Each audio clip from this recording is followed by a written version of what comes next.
Welcome to another episode of the Black Guy Who Tells podcast. I'm your host, Rod.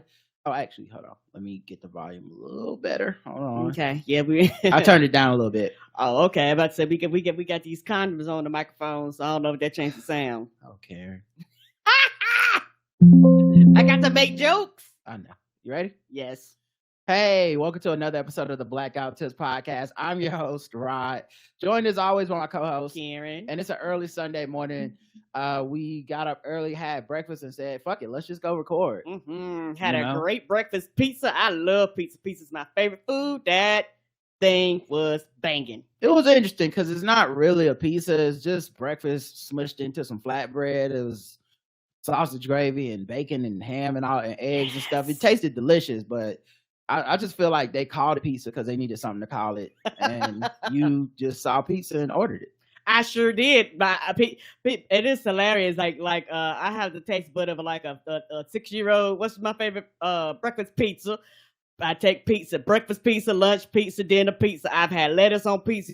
You name it, I probably had it on the pizza. I love pizza.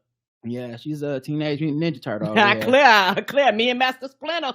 But yeah, so we had breakfast and we were like, since we're already up, let's go ahead and do this show. You know, I have some writing I have to do between today and tomorrow morning. So it's like, let me free up my whole rest of my day. So that's why we're recording early as always. Contact info's in the show notes.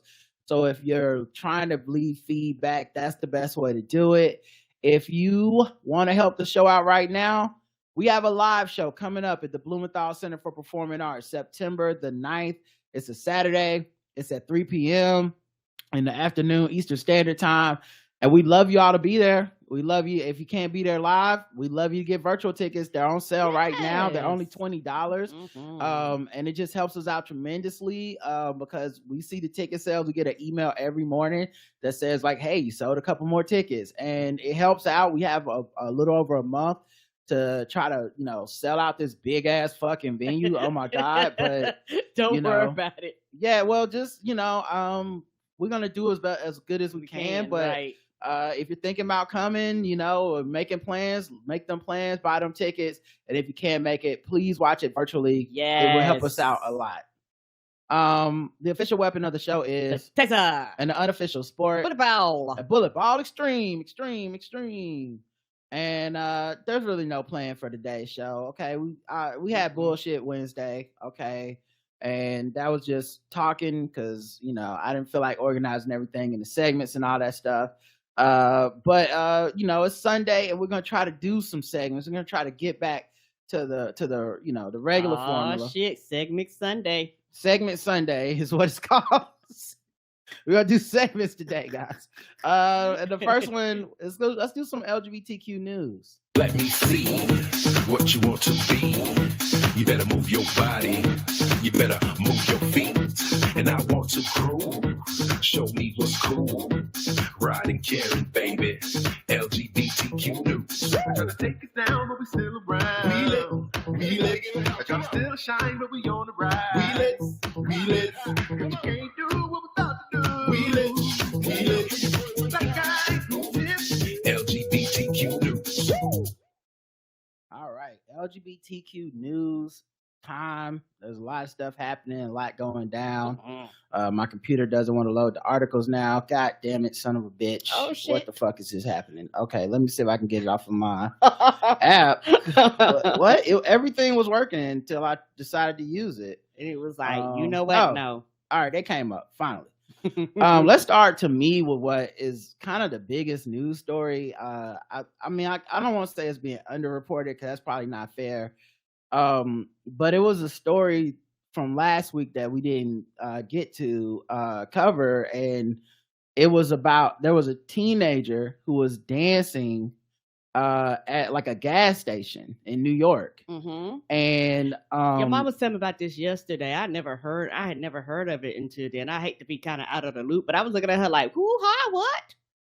Right. Beyonce had shared a rest in peace message on her website after the news of the death of O'Shea Sibley.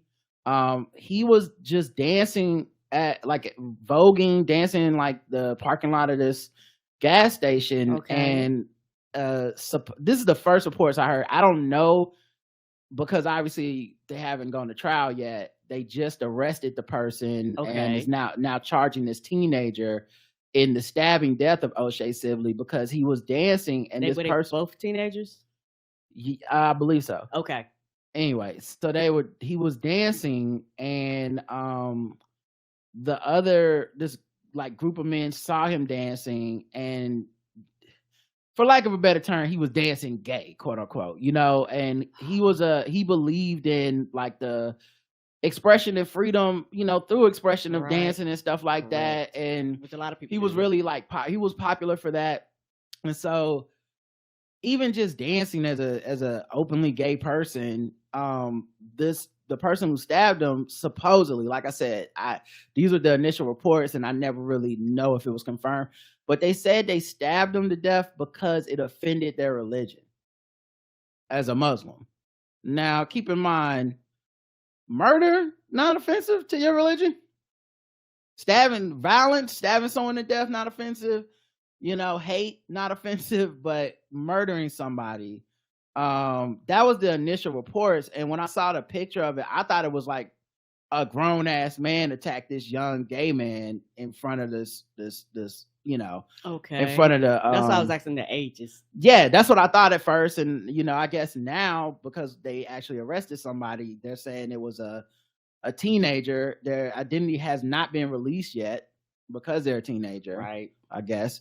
But yeah, they're probably going to end up being charged with a hate crime. Mm-hmm. They said Sibley was among a group of men dancing to Beyonce's Renaissance at a mobile gas station in Midwood neighborhood of Brooklyn last weekend.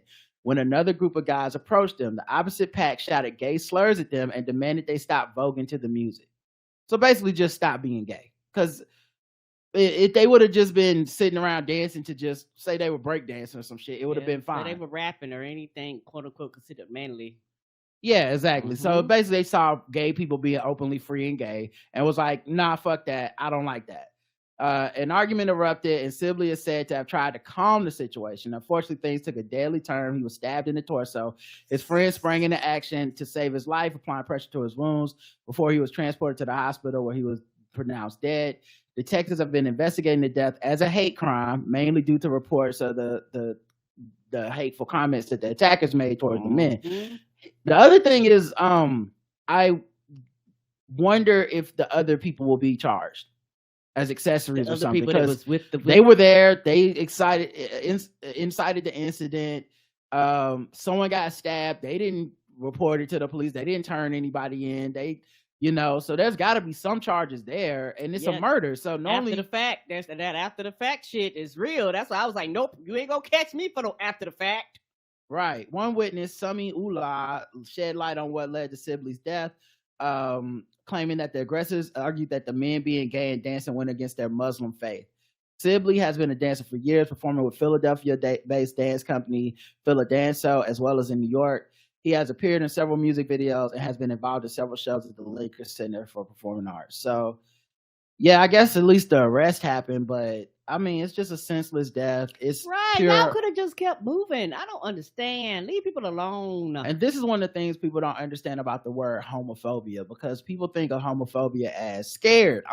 I'm scared of people being gay. I'm running away from gay people, but the way adrenaline works is fight or flight. Right. So when your adrenaline kicks in and you want to attack somebody because they were just dancing to Beyonce and you decide that goes against your faith, that to me is homophobia as well. And in this case, it led to someone's death. The other thing about it too that I think, it's ironic, we just talked about this yesterday, but I think people's religion is as progressive as they are. I'm sure that's not the only Muslim person to walk by them dancing and just fucking mind their fucking business. Correct. They're just like, oh yeah, those people being gay. Okay. You know what I mean? Like, yeah, I was raised Muslim or I go to the mosque or whatever, but that shit ain't got nothing to do with me. Right. Or I have my own belief system and I don't really care what the mosque and the church has to say about that. I don't believe everything they say is bad. I think it's how a lot of progressive Black people make a deal with, being religious or being Muslim or dealing with Farrakhan and stuff, where they kind of make these allowances in their minds because you know, I don't mean to offend their religion or whatever, but as a person that doesn't share it, the compromise I've had to make in myself is with my friends who are religious that are also very progressive, I just give them the benefit of the doubt of their progressiveness is on top of their religion, meaning if their pastor or somebody tells them you need to hate gay people, the friends I know will be like, no, I'm not going to do that. Right. Like, I don't really care that you said that in the church or whatever. Maybe I'll find a new church. Maybe I'll leave. But the point being, I'm not going to let the fact that you said that become my dogma, my belief system. And that's the compromise I've made so that I don't have to believe like, damn, all these religious people are okay with this shit, you know? And most religions do not kill is somewhere in there somewhere. Right.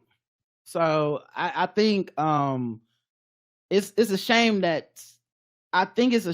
people hide their hate behind the religion, because that's how it feels to me. Is like, I want to kill this gay person for being gay. I'm gonna say it's Allah, but it's not. You know what I mean? Like, that's not something that you should do, you know? So rest in peace. And it was just a very sad story. You know, when I read about it last week, I was just like, it's so senseless. And considering, like, coming up with this next story, the environment of America right now, it's I think it's telling that that's a essentially a black crime that happened, and we see this white supremacist crime happening against LGBTQ people legislatively. And I think a lot of that is related. A lot of that environment is related. It's one of the reasons I think it is kind of it's one of the reasons I think that you're not going to find a bunch of gay and trans people willing to laugh at homophobia and transphobia right now, because it's not an environment where, well, since we're all equal, we can all have a laugh. It's an environment where people are being like, nah, they're actively oppressing me, and you think that's kind of like, you think it's funny. Right. My life is on the line, and we got jokes. Right. DeSantis donors are unhappy with the meme war that he's fighting. So apparently, they found out that his campaign has been involved in these hateful ads that at first the ads appear to be made by outside supporters, like, oh, Republicans for DeSantis or something. And they'll be like, we are not affiliated or associated. Like, they'll come out and say that stuff. Like, a lot of times they be like PACs to separate themselves, right? Yes. And they're putting these things on the internet with memes, because, you know, a meme is worth 10,000 words or whatever the fuck, you know? But the ire stemming from the recent Semaphore report that revealed senior aides in the DeSantis campaign were involved in the creation of two controversial videos, both full of memes, one that used Nazi imagery and one that was widely criticized by both sides of the aisle as virulently homophobic. Because they don't care. He's a piece of shit. Everybody associated with him as a piece of shit. When people be like, that nigga's racist, he's homophobic, there's something wrong here, he's oppressing the whole fucking state. Everybody want to act like there's something wrong with you. And we're like, why don't people just vote him out? Well, bitch, he made it where we can't vote him out sometimes, even if we wanted to. He passed these fucked up ass laws. He only sees his only advantage over Trump, and obviously it's not an advantage, he's getting his ass kicked, was supposed to be, I'm the civil bigot. I'm the guy that hates gay people, but I'll never get caught saying I hate gay people. I'm the guy that passes legislations that is bigoted and homophobic and racist, but I don't come out and just say the bigoted, homophobic, racist shit on the record. I just pretend that I don't know what I'm doing. Like, I'm gonna come out and be like, no, it's not about that at all, you know? And so when you get caught with your hand in the racism, bigotry, homophobic, transphobic cookie jar, the people that have given you money come out and say, this is not what I paid you for. Right. Like, I picked you over Trump so that I don't have to worry about this. I want to go back to the days of, I could be in denial. I'm supporting the Republican and I'm pretending that it's about a bunch of shit like, you know, fiscal responsibility, when really, fuck them gay people, fuck all that black shit. So one of his donors, unnamed donor, said, if they keep blowing money on fucking memes, I'm out. He better deliver the greatest debate performance in the world, or I can promise you a lot of people won't be giving Ron another nickel. Here's the thing with that debate. What debate performance? Because I don't think Trump's showing up to none of these debates. He not showing up no motherfucking way because he gonna have to answer questions that he ain't gonna want to answer. So now what? Because if Trump don't show up, how's he gonna gain ground? Like between the rest of y'all splitting the nickel, you know, because it's gonna be 10 of y'all on stage probably splitting, you know, hoping to split that whatever percentage of the vote Trump ain't getting, so 30-40%. That there's no gain to be made. You're not gonna be president. Y'all fighting to be probably his vice president or in the cabinet or some shit. Mm-hmm. Like you're not gonna be his person, you know. So I just think it's kind of interesting that now they want to like distance themselves or be upset, but this is what you bought. Yes, and you know what you bought, and don't act shocked and surprised when you look at the sticker price. You be like, well, goddamn, I didn't know this was the cost. Yes, bitch, it was always the cost. Right. So, I mean, if y'all thought he was going to be president and y'all was waiting on him to separate himself from the pack, too bad. Mm-hmm. And there's all nothing. Same. Also, no one cares about debates. No, they don't. I don't know why we pretend. I don't give a fuck. People know who they going to vote for. Political nerds care about debates, but I've never met a person that changed their mind off a debate. Mm-mm. Maybe back when it was Nixon, Kennedy, or when it was, you know, back in the day. But nothing as of recent shows me that someone can have a good showing at a debate and change people's minds. It's all for these fucking like posters and shit to be telling us stuff on the podcast. Texas County bans library from providing LGBTQ plus books to minors. Young people deserve to see themselves reflected in the books they read so they can foster empathy, tolerance, and connection is the... that's the subtitle, but that's opposite of the title. Anyway, commissioners in Montgomery County, Texas have voted to restrict anyone under 18 from accessing explicit or objectionable materials in the county's 7 public libraries, including books with LGBTQ plus content. Additionally, the county's libraries will add more politically conservative books in an attempt to add balance to county libraries. How is this adding fucking balance? Y'all getting on my nerves. I'm really, really, really tired of the attack on library and librarians. They actually want, and I will continue to say this, they actually want the general public to be stupid. They want the general public to be dumb. They want the general public to not know, because people that are, and studies have shown this, and it's not to knock anybody, but people that are less educated are more likely to do as they're told. They're more likely not to climb up the economic ladder. They're more likely to have to depend on the government for things. They're more likely to just go with the flow. They're more likely to be that subsection that everybody quote unquote walks over and pays no attention, because the people that were doing it, a lot of Latinos and Mexicans, they motherfucking ran them off. They passed fucked up laws. They ran them off. They made them hide. They made them go back to Mexico. Now I'm supposed to feel motherfucking sorry for that bitch. I don't. I'm supposed to feel sorry for the farmers that come up on my TV crying, talking about ain't nobody gonna pick these crops. No, bitch, ain't nobody picking them motherfucking crops for $2 a goddamn barrel. Ain't nobody doing that. That's fucking hard labor. It's hard work. People don't want to do that, but that little bit of fucking money. And then when you pay American wages, you're going to get a fraction of production, but you're paying more. I'm supposed to feel sorry. I don't.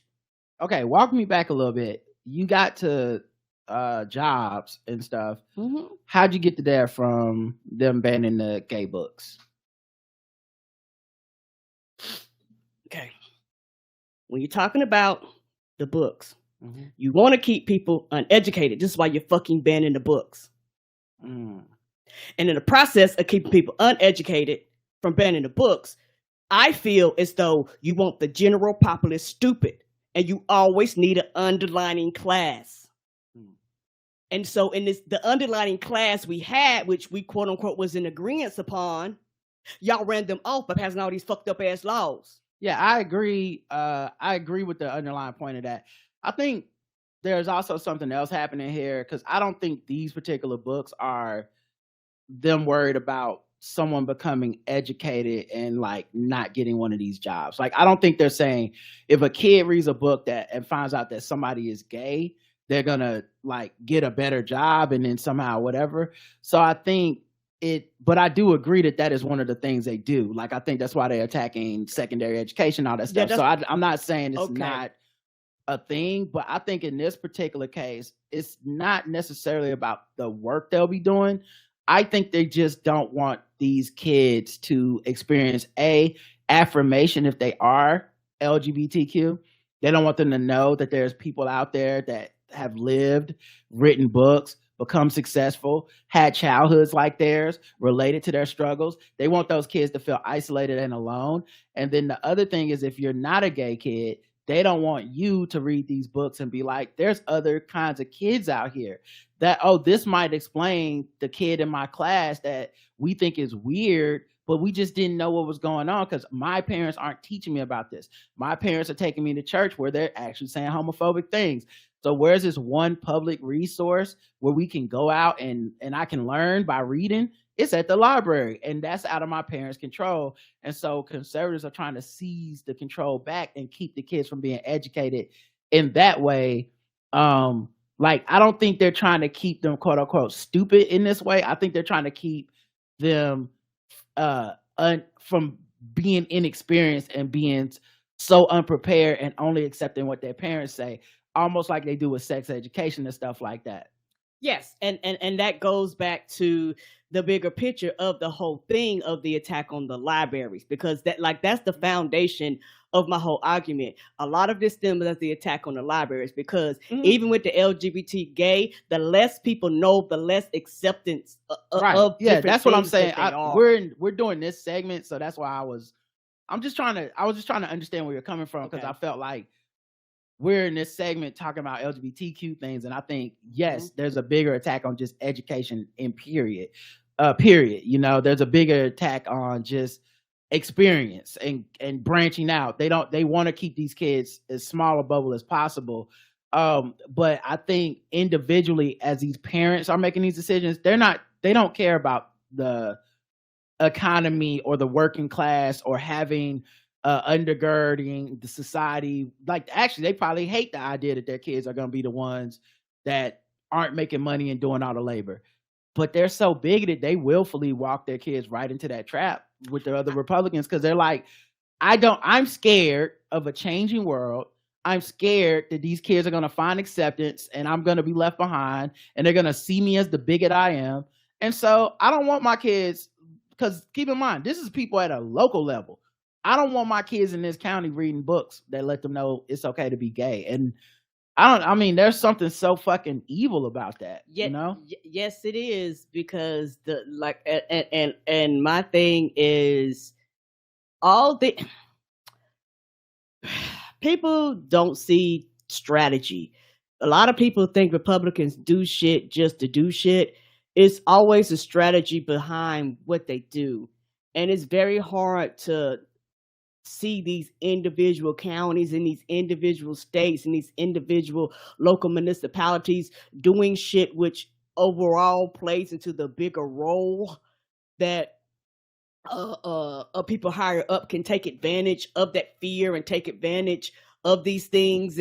And I feel as though and another reason why I said the goal is to keep the populace stupid, because like everything else, and people are so gullible. Whenever they start attacking shit and they want to restrict it to children, somebody gonna come back and they're gonna ban all them fucking books. They use the children as a scapegoat, but that's another reason why I started talking about that other shit. They use the children as a scapegoat to get their foot in, and people go, yeah, allow me as a parent to make the decisions and make the choices. Bitch, you was already allowed to make the decisions and choices anyway, but you act like your child going out and doing this on their own is a problem, so you feel like they shouldn't have the choice. And so you turn around and you allow them, and a lot of parents allow them to go 18 and under. Okay, well then what happened when they come around and they say, well, we don't want the books to be in their period, which was the whole target anyway. The whole target, they don't want the books in there at all. We agree. Which boils back to the uneducation and all that stuff, the bigotry and all that type of stuff. Yeah, I just wanted to ask how you got there. You know, I think as an audience member listening, they probably I could see an audience member being like, well, that's not what they started talking about. What does it got to do with that? So I wanted to make you go back and walk through it, because I want to understand. I think, you know, the audience has to understand the steps to get there too. Okay.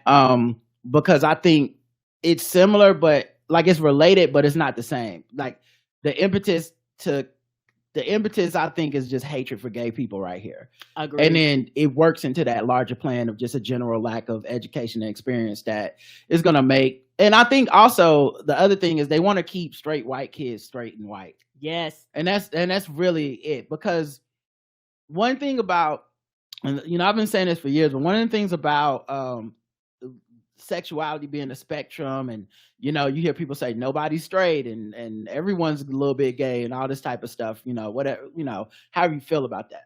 But one of the things that I think people don't understand about, or maybe don't understand, but doesn't get discussed enough about religious people, they will accept a gay person who is forced to live a straight life. Yes. So they like that is their version of acceptance, quote unquote, is, you know, I've seen so many documentaries and TV shows about straight camps and these, you know, these fucking things where they make people be straight and they teach gay people, quote unquote, like you got to get a wife and have some kids, and the whole time they be gay, and the whole time and they backslide and they fucking, you know, quote unquote backslide, and they fucking end up leaving families, and there's a lot more people hurt in the wake of, you know, the disruption of that, and to finally live your truth after you've been repressed and peer pressured and cajoled into living a lifestyle you don't fucking want to live, and you know, the self-hatred and all the stuff that comes with that. And but the thing is, the reason they're living under that much like pressure and that much just sadness and grief, as they're living a life that is essentially a death, they're doing it because of the acceptance of the church and the community and the people of their family.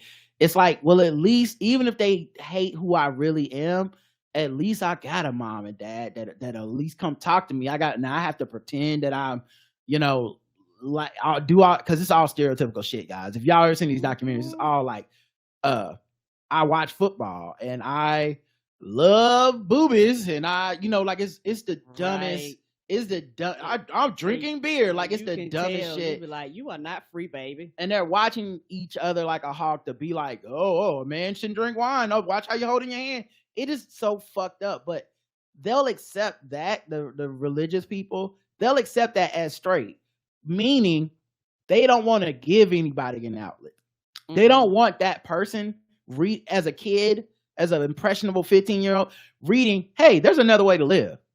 Here's a book by somebody who said, man, fuck my parents. I'm going to go find my new family in another state, in another city where people actually can be free.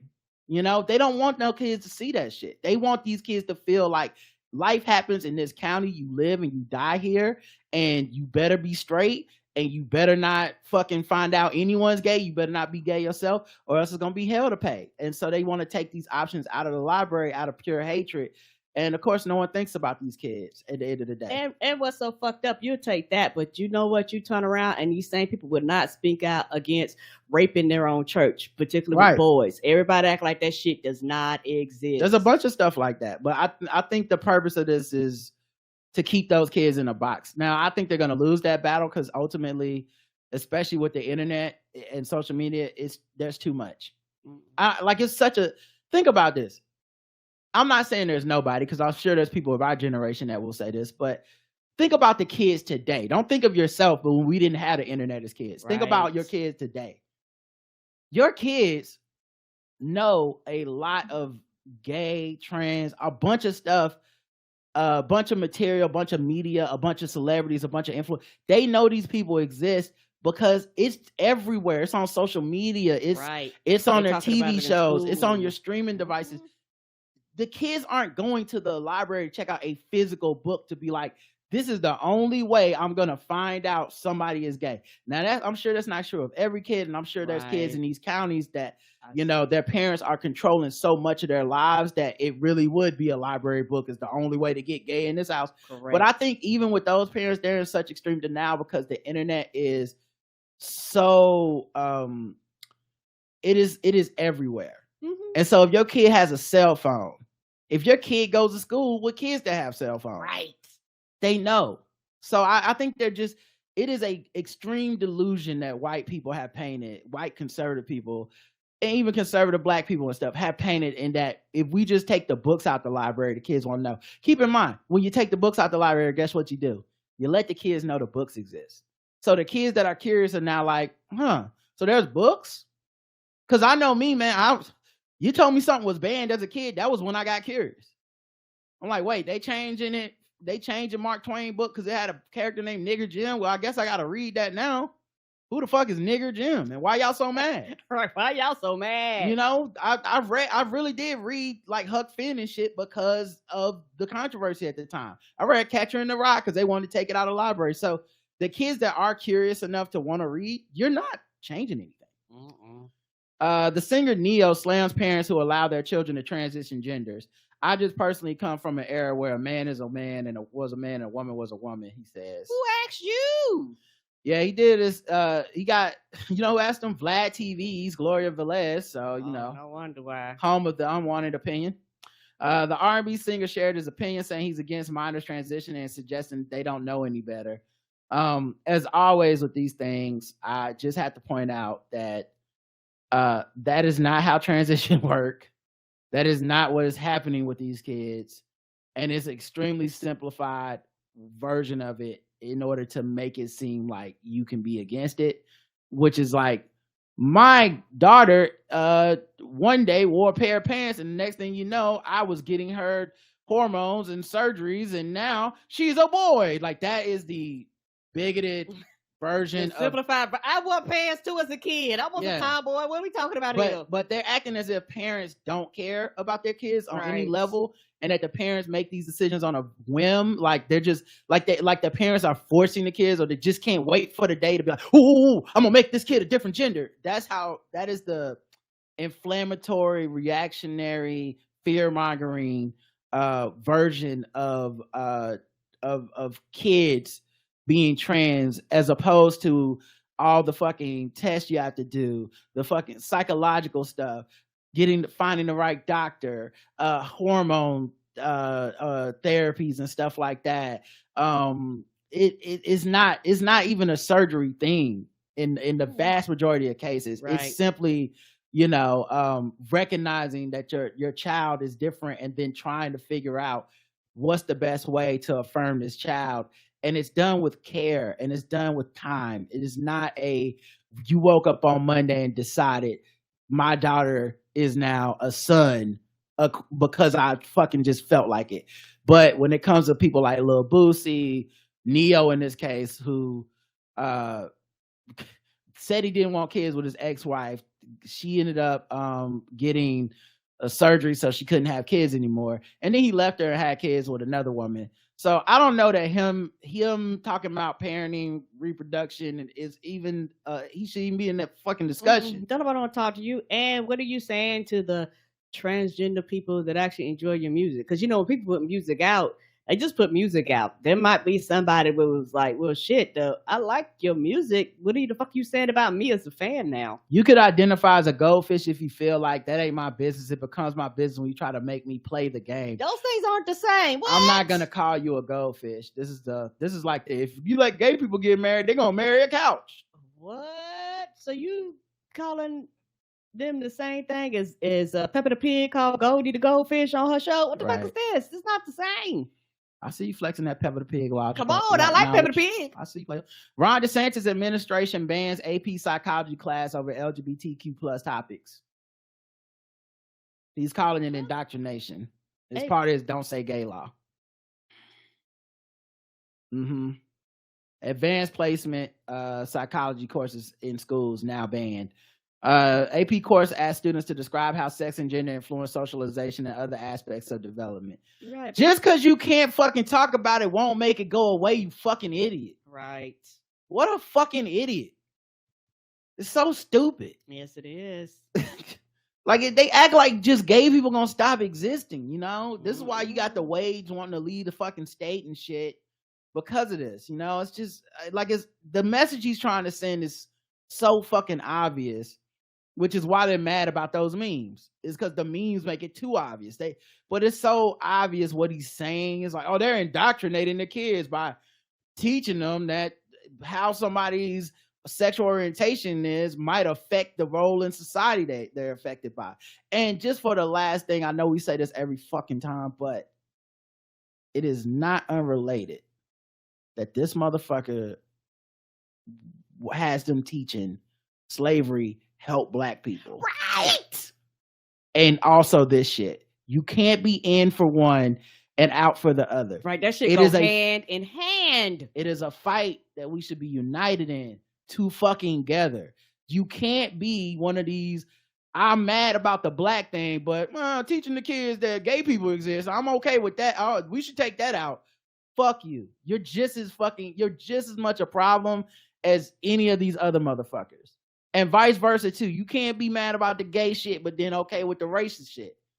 Like you're holding up your own progress. The only way to get out of this is together.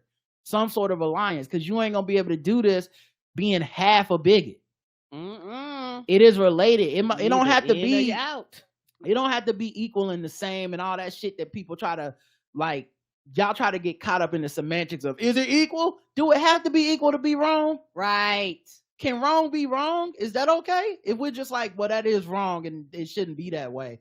Do I have to be like, but this one is $1 and this one is 75 cents? Like, who gives a fuck? They're both dollars. They're both denominations of wrong.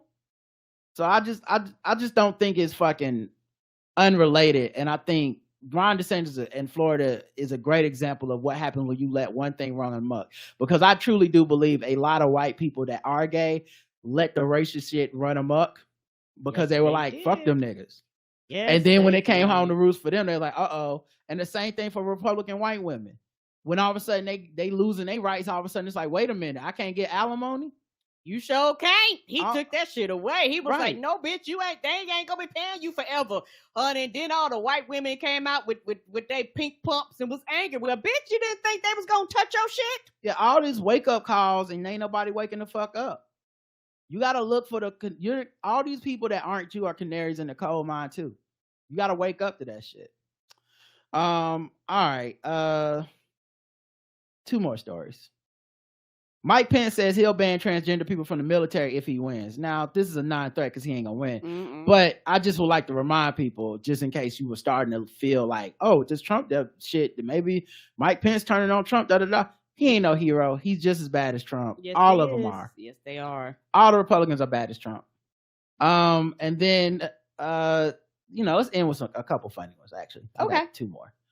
First, TERFs, trans exclusionary radical feminists.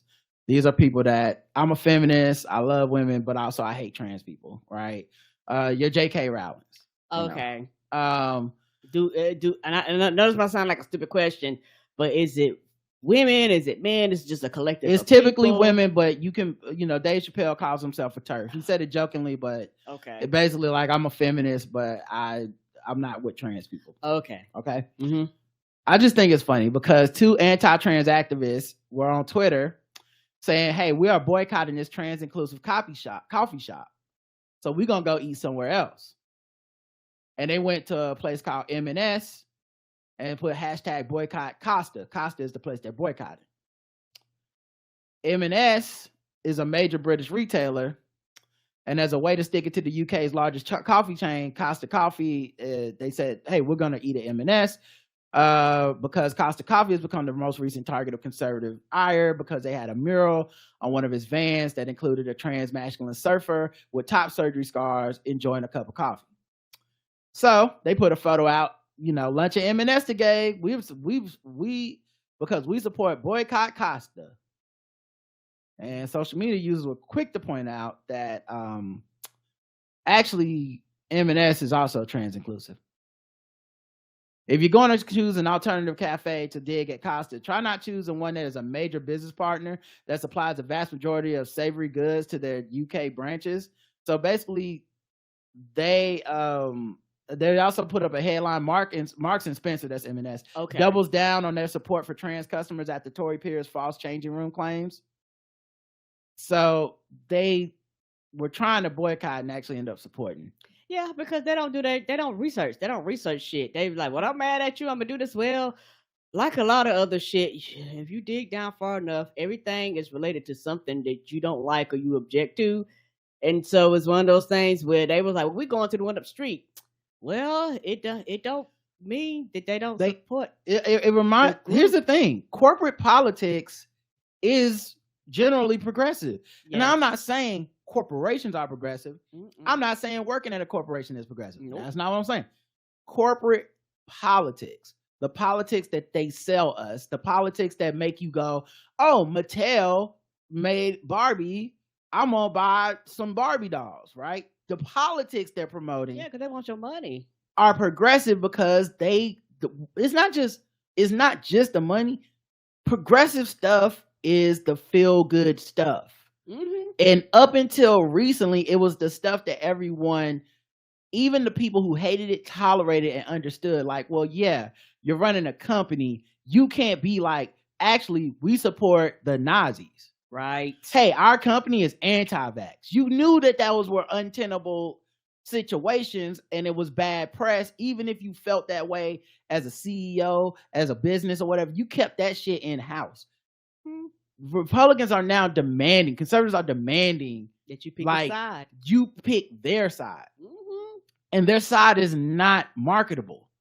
You're not going to find a Walmart that is like, man, we're not selling any trans inclusive clothes. They're not going to say that. Walmart too fucking big. They're not going to say that. So it's funny because the same thing happened with the beer. They shot up the beer, then they were like, we're going to drink Corona. And it's like, yeah, Corona supports trans people. Right. Oh, we're going to drink such and such. We do too. Right. Everyone does. Right. We all got rainbow bottles, not because we're good people, but because we were like, fuck it, rainbow, it's an easy sale. Easy sale. People will buy beer because it got rainbows on it. We don't really give a fuck what it means. Regardless of if they're gay or not, they go, ooh, I'm supporting it, so I will we'll pay the extra $2 for the bottle. Just dumb as fuck. Dumb as fuck. And the last story is conservatives are outraged that Doc Martens made a customized pair of boots supporting trans people. Who's Doc Martens? Doc Martens they make boots and stuff, and it's a company, a clothing company.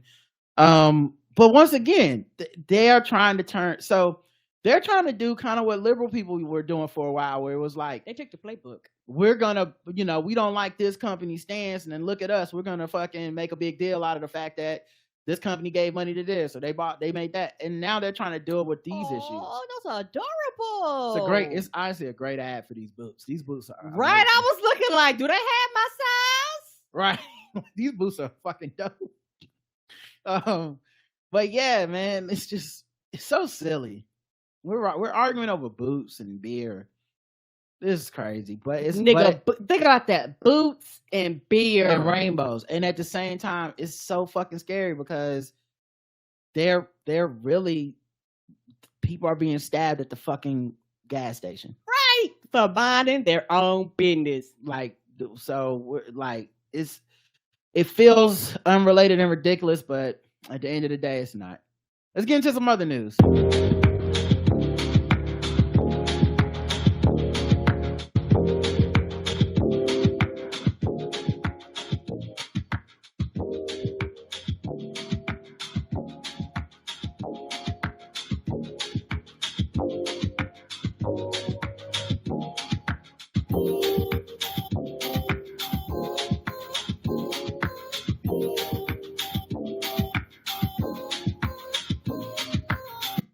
All right. Wells Fargo customers scramble after deposits disappear from their accounts. Man. Mm-hmm. I've never banked at Wells Fargo, ever banked at Wells Fargo. And I don't ever plan on banking at Wells Fargo because I'm going to tell you why. Every time we read about some fucking massive lawsuit, Wells Fargo is like at the top of the list. Discrimination against black folks, they at the top of the list. Taking people accounts and fucking around and charging them. Like, it's like, what are y'all? It's like, I don't understand your business practice. You're consistently being busted. Nobody's ever went in and fired everybody. Like, get y'all shit together. This is a terrible fucking ran bank. I do not, and they're one of the biggest banks. I don't understand. Yeah, apparently it's the second time this happened this year. It also happened in March. It's an unspecified technical issues, and there was a limited number of customers that the vast majority of incidents that were resolved before noon, but fewer remaining that would be resolved after soon because they weren't resolved. But it was essentially people just weren't getting their fucking direct deposits, and you talking about rent being due on the 5th. Child, and the thing about this is, it's not that no banks has any problems and issues like this. And if it was something that affected all the banks, most people would be very understanding. But people are going, bitch, this happened twice. Where's my motherfucking money? And you know them automatic fees hit your fucking bank, because guess what? You took you rejected it when shit started coming in and feed them. So now I'm gonna have to fucking fight you. So I feel bad for the people that are at the local banks, because motherfuckers like me is gonna show up every fucking, where's my money, bitch? Where's my motherfucking, I was here yesterday, I'll be here tomorrow, bitch. Where's my motherfucking money? Yeah, it's also like funny because they solved it so fast, which makes you think about all the other times they don't solve your problems fast. We're like, so y'all could just put the money in there after 2 o'clock, but before 5, like every other time, if it's after 2, I gotta wait a day. And if it's on a Friday, I gotta wait till like Tuesday to get my money. But it's funny how y'all could credit me the money fucking immediately when it's an emergency and it's your fault. But because they know some shit like this ends up with lawsuits. Yeah, they didn't specify exactly what caused the incident or how many customers were affected. And also NBC News reports that phony bank accounts have resurfaced at Wells Fargo, which is another problem they had. The bank has paid billions in fines and cycled through 2 CEOs since the issue was first reported in 2011. This time the issue was blamed on third-party fraudsters. Wells Fargo representative Amy Bonita Tabas told NBC News that allegations of unlawful activity by Wells Fargo are without merit, and that identity theft is a broad industry problem and that the bank is working to address. I do believe that last part. I believe that too. But also with a lot of the things that y'all are, the amount of the billions of dollars y'all paid in class action lawsuits and shit like this, that I'm going, is there any internal audits like y'all are just like fuck it, and then we get, we'll pay the fees once we get caught, but we don't make, because I guarantee you the fees they pay is a drop in a bucket compared to the billions of dollars they make. So that's why they do the shit, because if this was something that they was going to take a loss at, they wouldn't have did it in the first place. Let's see what else has happened or happening. I mean, oh my God, this streamer is going to be charged for inciting a riot after a chaotic New York giveaway. So his name is Kai Cenat, I believe, and he's a popular online video creator. He was released from police custody Saturday and will face charges for inciting a riot. He was supposed to give away some PS5s in Manhattan at Union Square. Thousands of people showed up in the scene that soon turned chaotic. Ooh. Some young people later said they came expecting a new computer or PlayStation. Cenat, after being issued a desk appearance ticket, which police issued to require a suspect to appear in court. Blah, blah, blah. Who gives a fuck about that part? His court date is August 18th. So thousands of young people gathered following the announcement. Some people climbed on top of cars and other structures, obstructing traffic in the area, leaving police struggling to control the crowds. Yeah, because police really didn't have any idea this was going to happen. Because you didn't prepare them. So the city, fuck is this? Y'all, you didn't let us know. We didn't know. You didn't get a permit. Like, we're spending manpower on some shit that we didn't know was going to happen. Yeah, they couldn't know, because you're talking about the whims of a streamer, and you got a bunch of like young people that are online struggling with, whether it's like loneliness, whether it's just, I don't know, lack of whatever the fuck. And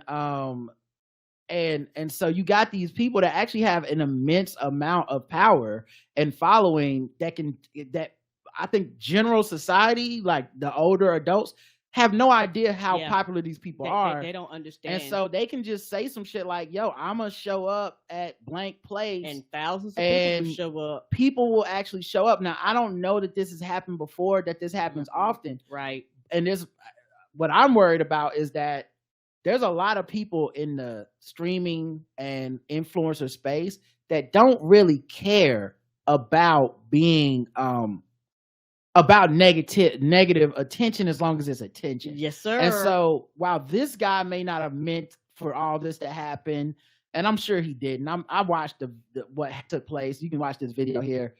There's no way he meant for this.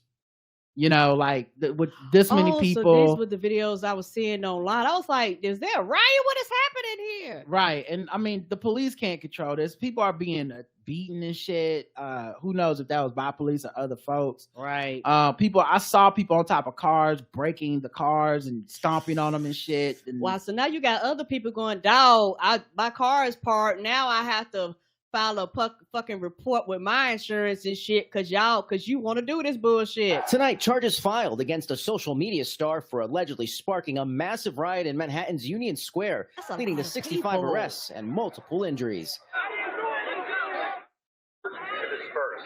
They threw cones, they threw chairs. Police charged influencer Kai Cenat with inciting a riot and unlawful assembly. And like a lot of these people have a lot of money and shit too. Like, you know, like Mr. Beast and stuff. And people see people like Mr. Beast and they're like, oh, that's my goal. I want to get as big and rich as him. And a lot of this stuff is very unregulated, very new. I just saw an article where Mr. Beast is suing the Mr. Beast burger because it's allegedly poor quality. You know, you can get on DoorDash stuff. It's apparently allegedly poor quality. So he wants to sue for that. But also he said he hasn't made any money off of it. Think about how unregulated that is. His image and likeness and all this shit got people going, oh, I like this guy from his videos, giving away money and treating people nice on YouTube. I'm going to support this guy. I'm going to buy his burger. He ain't getting none of that money. Like that. This shit is the Wild West. And not to get on topic, but the thing with Mr. Beast, that makes sense to why we tried it. I was like, oh, this is just like not good. Well, we picked it up from fucking Ruby Tuesdays. It wasn't even like, it's not a really, anyway, it was a ghost kitchen situation. Yes. The spotlight while being released from custody. Everybody for themselves. There's a war out there, man. And now for the first time, we're seeing how the event unfolded for Cenat Where the park at? in a live stream of his arrival in Union Square. Now he has security just for him, so he did expect some level of something. But he didn't expect it. But he didn't expect this, I don't think. No. It was police that had to save him from the very mess he created. He is so small. I feel like all these online niggas be small though. But he is so small, they really picked him up like a child and carried him away from the crowd. To pull up. 2 days before the incident, he posted online that he was going to be holding a giveaway. We gonna ask y'all random questions, bro. If you get it right, boom, you get a PS5, just like that. A promise of gaming consoles, gear, and $100 gift cards. All MTA trains and all that. Go there. I know y'all not in school yet, so clear y'all schedules. Cenat posting this to his 6.5 million followers on Twitch. Goddamn. Mm-hmm. Woo, Nick, that's a lot of fucking people. And when you do something like this, it has to be regulated. You have to be like, I'm having it at this venue, pay to come in, like something where it's a restricted amount of people. It can't be a fucking free for all, because if you have a restricted amount of people, you pay for venue, you pay for security, you covered your ass, because if something break out, you go, well, I had it here. This was organized. This was planned. I ain't got shit to do with what's happening on the outside of this building. This is why you have, you know, event planners. This is why you have permits. This is, you know, it's all that shit. There's a reason for it, because some shit like this. A live streaming service, mainly for gamers, where he ranks as one of the most subscribed users of all time and has around 15 million followers across all social media. The NYPD saying the crowds, made up of mostly underage kids, went from unruly to violent fast. They destroyed food carts. They destroyed stores. Street artist Franklin Casera says he was too close for comfort. I saw people fighting around me. I saw two guys pushing. They went down my stop. So I was really scared. Leaving a cyber celebrity to millions, now in the spotlight for all the wrong reasons. And I do wonder if they're going to throw the like book at him and shit. And lawsuits for the people that got injured and the people that got hurt. They're like, I did not plan for this. I came for this. Motherfuckers acting a fool for something that I came because you told us this. And now I'm injured. I'm hurt, be it whatever reason. I could say, people don't talk about it, but yes, it is expensive. It costs money to throw this shit because this is the shit you want to prevent. He's 21 years old. He's, you know, according to Google, his net worth is $9 million, but who knows?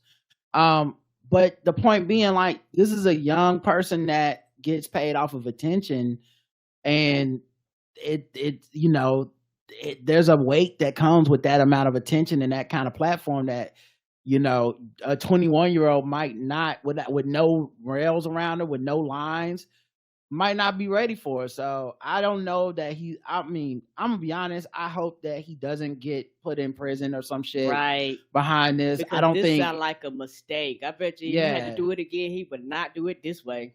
It seems more like he did this without thought. Correct. Without planning. Then he was like, I'm gonna start a riot in New York. Even the videos, it seems to come from an enthusiastic place where he just completely didn't understand. And I know 21 isn't a child, but I'm getting older. 21 to me is still a very young person that could just make a bad mistake. And I think people our age don't really follow this stuff and have no idea how big these people can be and how much your kids are consuming these people's contents and stuff like that. Right. Just because you don't know who they are don't mean your kid don't know. I guarantee you, if people listen to this show, ask their child who he is, they gonna know who he is. Me, I'm like, who? But they know who he is, and that's all that matters. Right. So, hey, let's move into a different segment. I don't think I want to do anything else there. So yeah, let's move into a different segment and do a little bit of fucking with black people. Boom. Hey,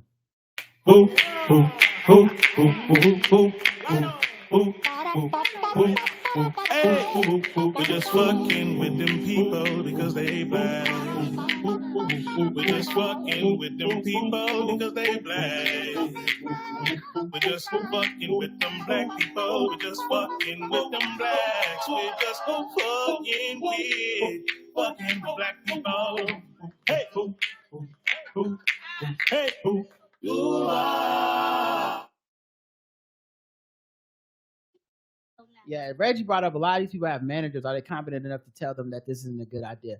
Sure, but they're 21. Yeah. And keep in mind, a lot of the times the managers and shit that are older and stuff, they don't even really understand how the kids get that big and famous. And it is the kids' innovation and their avant-gardeness and not listening to traditional rules that make them be famous. It's them doing things that we would be like, why the fuck would anyone be into that? And they're the ones who turn out to be right because they the ones that got 13 million followers and made $9 million worth of shit. So it's hard to tell somebody who got it by being different, hey, this too different. This is dangerous. Like, they normally have to learn like this because they're building the fucking bridge as they're trying to cross it. So, like I said, I think it was tremendously stupid, and he probably needs to pay some fine. He's gonna get some civil suits and stuff.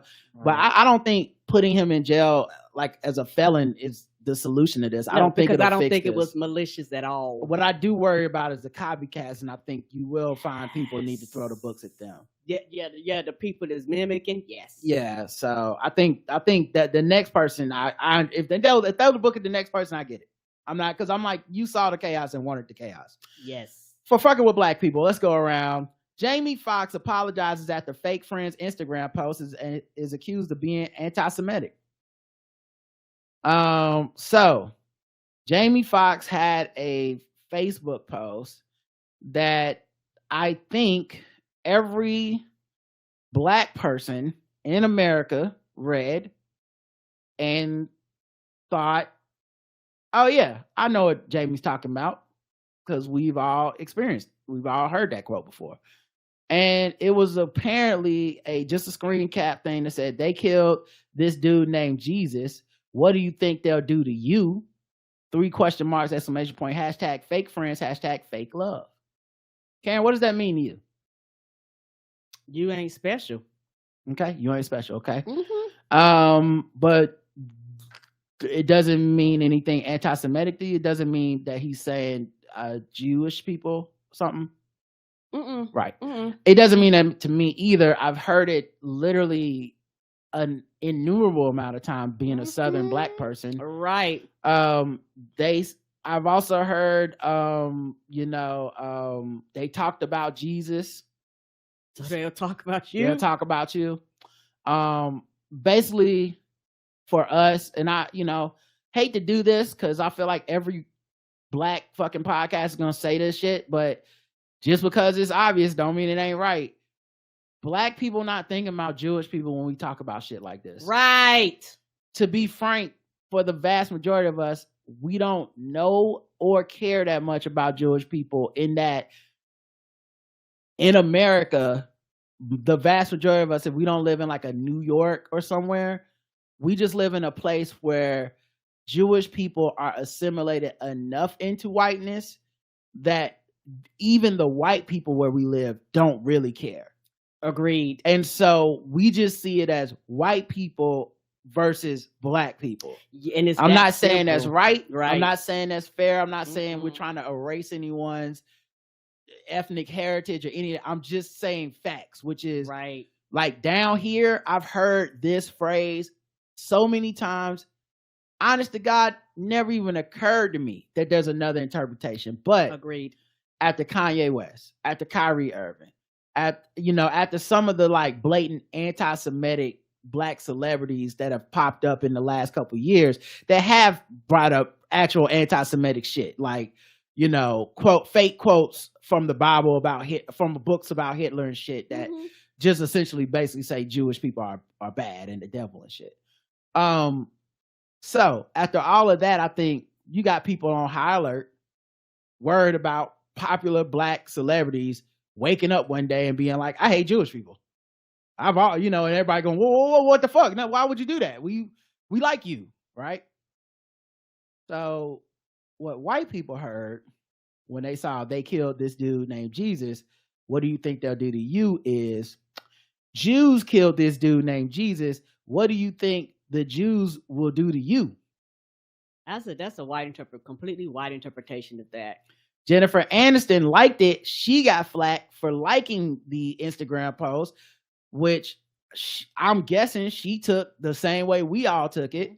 But the blowback was so hard, she ended up basically recusing herself and being like, "Oh, I'm sorry that I shared this post." She says, she said, what she say?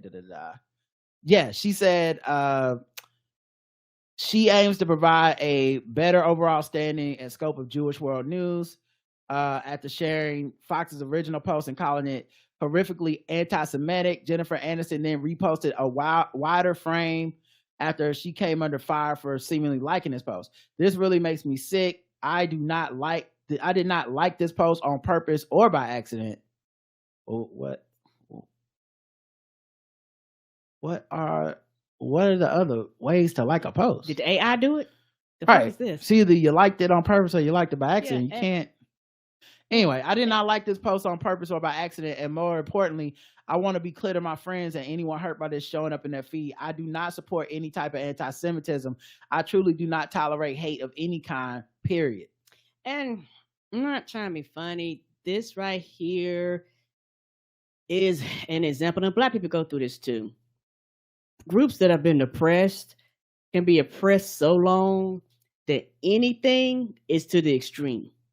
And it's no nuance, it's no black and white, it's no thought process, it's no critical thinking around the statement. Is you said it, so as far as I'm concerned, I will not give you the benefit of the doubt and I will jump to the extreme. It's just like some black people, anytime anybody says anything about blackness is 100% racism. That's not always true, but you have a subsection of black people that feel like this because of the things that they go through. And I completely understand that. And the thing is, like you say, for a lot of black people, this is a phrase or a saying, and a lot of people would not respond to that first statement. They were more responding to the second part of the statement. Yeah, I think it's a To America situation, which is just because, like, I know everyone's very upset because Jamie Foxx just is recovering from an undisclosed medical incident. He's talking about a fake friend that betrayed him, which is what he said when he clarified his post later. He did apologize.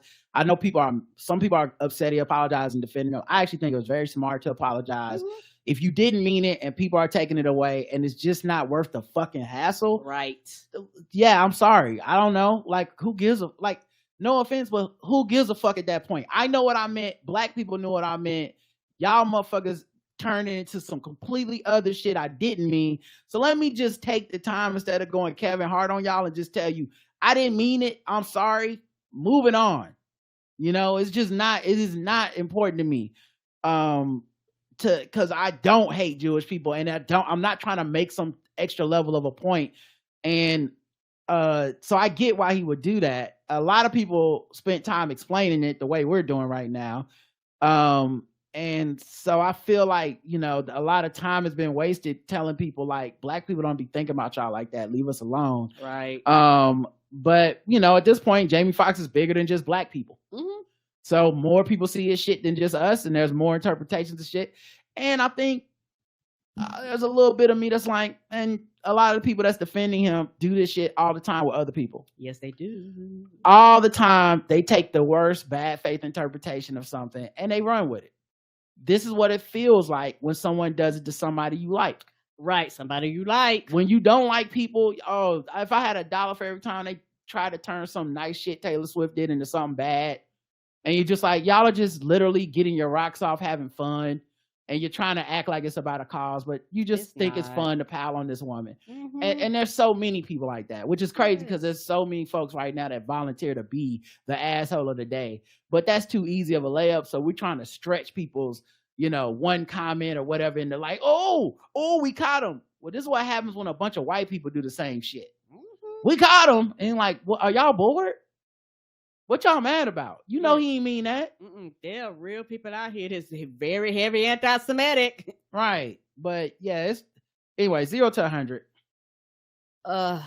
This gets a 50 and 100, and also Jacaras to the white folks because y'all mad about this, but motherfucking Mel Gibson is fucking back in the mix. Kiss my ass. I'm sorry. I'm motherfucking sorry. You know, like I'm supposed to feel bad for that bitch. I don't. You know, you misinterpreted this, but you got a whole ass nigga that y'all allowing to come back on the motherfucking scene. Word? I don't want to hear that. Right. But I'm sorry. Like that's the shit that made me mad. I'm supposed to feel sorry for that bitch. I don't. Not at all. You know, and the thing is, for Jamie, I give it a 0 because he didn't mean it. And then he apologized. We don't like, I already know what Jamie was thinking because we're not sitting around thinking of Jews that like that. That's some very like neo-Nazi white people shit. I wish they kept this same energy about the fucking Republicans. I wish they kept this same energy with Ron DeSantis had a Nazi meme maker in his fucking staff last week. I wish they kept that same fucking energy rather than be like both sides or Democrats and Republicans. I wish they kept that same energy about the white supremacists that support Donald Trump. I wish they kept that same fucking energy, but they don't. It's easy to pile on Jamie Foxx because you know he didn't mean it, and he's a good guy. He's gonna apologize because he's like, it's not worth the hassle. But he's not thinking of Jewish people at all when he's saying that. And if you bring up Jewish people to him, he probably gonna tell you the bitch was white. God damn it! I thought the bitch was white. Fuck. That's probably what he's probably not even separating out white people and Jewish people like that in his day-to-day life. Because at the end of the day, it's not really making that big of a difference in his life. Right. But yeah, I'm with you. I give it 100 for the white folks. I felt like they were looking for some shit. Right. And then for Jamie, it's 0 because I knew what he meant. I've heard that but you know what? So many times. You know what? The good news is, this is what I keep trying to say. They can't steal our recipes. I don't worry about the TikTok trends or whatever the fuck the white people, you know, picking up on our slang. I don't worry about it because they'll never truly understand our 2s and our 4s. They'll never truly be able to understand because it's not their culture. They don't know it. I'm not worried about the AI imitating us. I'm not worried about it. We catch them all the time with the fake shit, you know? We all know them white people that tweet in nothing but black slang, and it's never on point. It's always a little bit off and a little bit forced. And this is a case of like, see, they don't even know what the fuck we be talking about. So that is the good news. They still light years behind catching up on us. Let's go to another one. A woman in blackface goes on a rant in Target and Starbucks. Oh, you love to see it. You know, I love Target. I love Starbucks. They are. I do too. You know, that lemon cake at Starbucks is motherfucking flame. It is. And also apparently it's the chocolate face cake. Oh shit. Word. Yeah, she's doing the full blackface, like not the. Is that brown face? Sure, Karen. Blackface, not the. I'm trying to pass blackface, where like, you know, you look up and you go, is that a black person? No. This is the full. Like the only thing missing is the big red lipstick, right, on the lips. Like she's clearly making a statement with this, painting her face this color.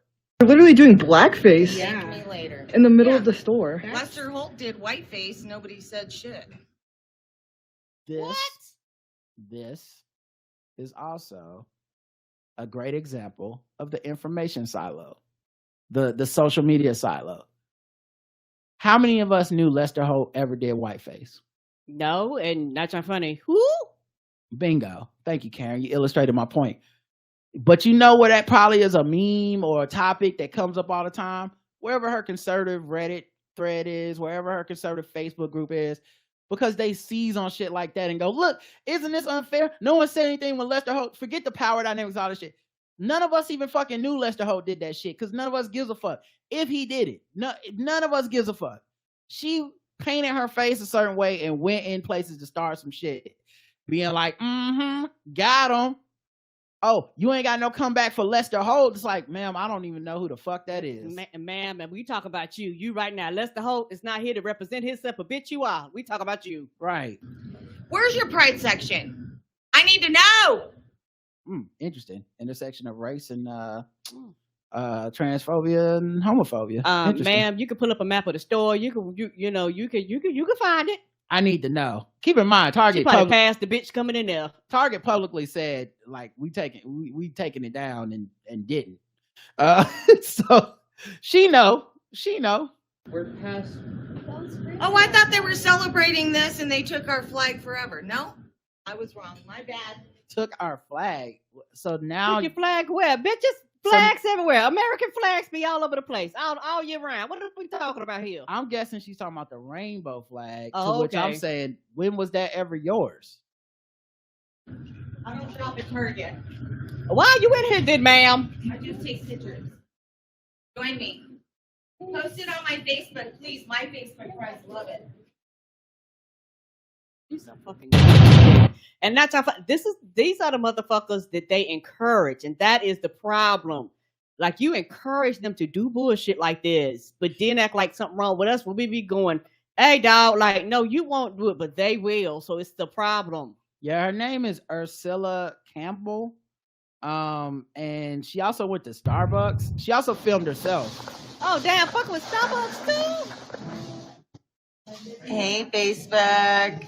I'm looking for a job today. I'm at Starbucks. I never treat myself to Starbucks since the post office got rid of me. Yeah, the post office fired her and then put up a sign like, don't let this bitch back on the premises. Oh! And so I don't know if this is a reaction to that. And the post office was like, ma'am, we can't have people in here fucking protesting the post office. We raising stamps to 60 cents. They already mad about that. They can't be mad about that. And you into the fucking blackface. Right. Beat it, ma'am. Right. And also, like, the place known where we coined the term going postal said, you too crazy. That's not good. You know, when the place where they hire people, we go, yeah, going postal is something that happens so often that we we coined the term, it's a whole and phrase. We decided you can't work here. Oh, okay. Oh, okay. Oh, you crazy. I am. I barely treated myself to Starbucks when I was working there. I couldn't afford it. Trump is coming. Trump is coming. Interesting. Right, and people acting like all these connections and these lone wolves and shit. No! What a coincidence. This is also that thing where we'll get into it later, but like, you know, let me finish the video. I'll make the point in a second. I'm showing my titties. I have somebody across from me that's showing his too. I'll post his picture later. It's hilarious. You guys got to see this. Anyway. And she's saying showing my titties, and it's Trump stickers on her shirt where her, I guess, breasts are. Wish me luck. I'm going to the post office for a job. They will never recognize my picture now. They could put me on the FBI wanted list. Yeah, child, you gonna be on this fucking Have a good around. day. I'm gonna have me a Nakai refresher. Okay, if you want if you want what this stuff is, and if you've never had it, you've got to come down to Starbucks. I'm off of Mississippi and 225. Lord, that post Starbucks. The people's like, the fuck are you doing, ma'am? Also, I would bet $100 they served her and just left. Let her I leave. would have too. She showed up. I bet you they was like, just fucking serve her. Serve her the small grande latte mix with oat milk. Well, she said when she was getting some type of refresher. I just think if I'm a black person on the register, I'd be like, Susan, can you get this one? Walk to the back and just go ahead. Y'all got it. I'm not, because I know what you want. You want me to make a big deal. You want me to help whatever your delusion you're going through. You want me to add to it. I don't want to be a part of whatever this breakdown I don't want you is. filming me. Don't put me in your TikTok or Facebook or Instagram post, ma'am. I'm just here to work. Okay. Stay tuned. It's going to be candid camera, lights, camera, action today. They'll never recognize me. So that's the video she shared. Baristas. She ended up getting I'm sorry, I meant to show y'all this too. This is the post office flyer or whatever, the poster they put up about her. Did they put up in all the post office? But like, look, don't be hiring her. I doubt all of them. They probably have time to put it up in all of them. But probably the one where she sent out an APB to everybody. The one where she used to work, I'm sure. A situational awareness bulletin, they say. Oh, shit. Prior employee Ursula Campbell is trespassing on U.S. postal property. If you see this individual, first call 911, then contact the UPS inspection service, USPS, and then they put the number on there and her picture. Ma'am, you go to the post office. It's a federal crime.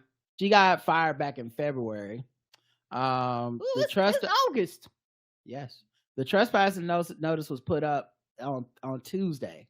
So they put this back up or put this up this week. Oh, like you said, they probably did put it back up. They probably took it down. I was like, oh shit, she making posts. Put the picture back up. She ran it against her former coworkers online, calling them some of the loneliest, miserable, trashiest, lazy people in my life.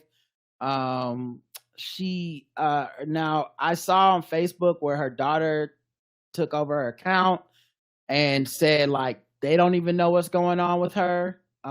They think some mental health situation is happening. I can see that. They have put her in protective custody. She was posting something from her Facebook account while in protective custody, talking about how she need to get out and all this stuff. It looked like she had some sort of psychotic break, to be honest. I know people say racism is a mental illness. I don't think it is either, but I do think certain things people's mental illness will glom onto. Yeah. And I think we are trying to flatten the conversation because what we have been taught is that when someone's dealing with mental illness, we should see empathy, sympathy, and they are not responsible for anything that's happening. So people don't want to acknowledge like this could be the result of somebody's psychotic break, like exacerbating this type of behavior. Yeah, and the racism was already there. Like, because if you want me to, well, see, maybe, because if you, like, I'm not saying it wasn't, right, but if you want me to say it's no excuse and it has no effect on anything. So when someone schizophrenic kills their mom, they always wanted to kill their mom. No, we in that case we would acknowledge like they had a psychotic break and whatever. It doesn't mean it's an excuse so that I should feel like, well, that I guess them killing their mom, nothing to be done about it. Go back off on your own. So I think she's still gonna end up getting in trouble. I'm glad her family is trying to get her some help because this is so blatantly stupid. An unwell mind does some shit like this because this isn't a, I'm gonna get away with it. There's no reward coming on the other end. It's just fucking racist and dumb. You know, I feel worse for her family that is like, dog, what the fuck?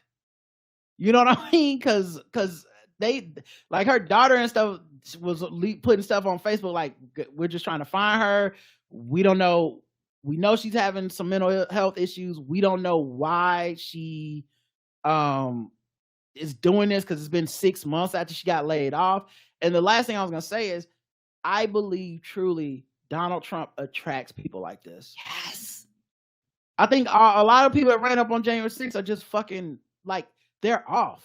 Yes, sir. You know, and I think he don't care. He's just counting the numbers. He don't care. He don't care if they vote even. He just want it's like how cult leaders are looking for a certain type of person. He attracts a certain type of person with his fucking step into my fake narcissist reality. I need some flying monkeys. And she couldn't be happier to be one. But yeah, 0 to 100.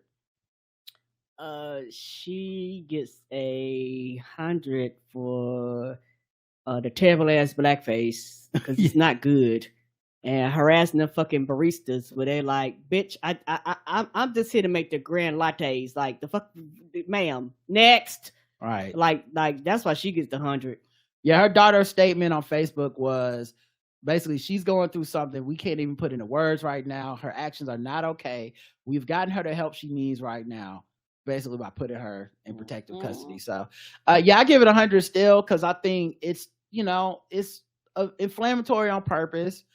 At the end of the day, it doesn't really matter what you're going through as a black person. I see you doing blackface and calling out gay people and trying to start shit in Starbucks and Target. You're so far down that fucking Reddit information silo rabbit hole shit that you think you're making some type of point.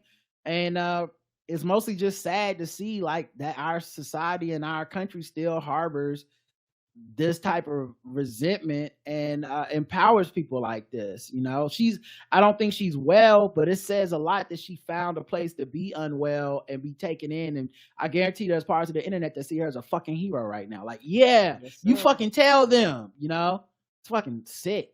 Yes, it is. All right. The next article. Why the Chattanooga Lookouts minor league baseball team pulls t-shirts for resemblance to racial slur. Oh no! Yeah, Chattanooga Lookouts is the name of this team. I'm assuming Tennessee. Yeah, Chattanooga, Tennessee. Okay. They're a minor league baseball team. They had a Nike branded t-shirt with the word Nooga on it. And I guess that's short for Chattanooga. Right, Nooga. Okay. And so they were like, okay, we want to make some cool shirts. And I mean, I guess it's just best to show you the shirts. Okay. And then y'all can see what the issue was. But the Nooga shirt kind of turned out in a way that a lot of people thought was not good.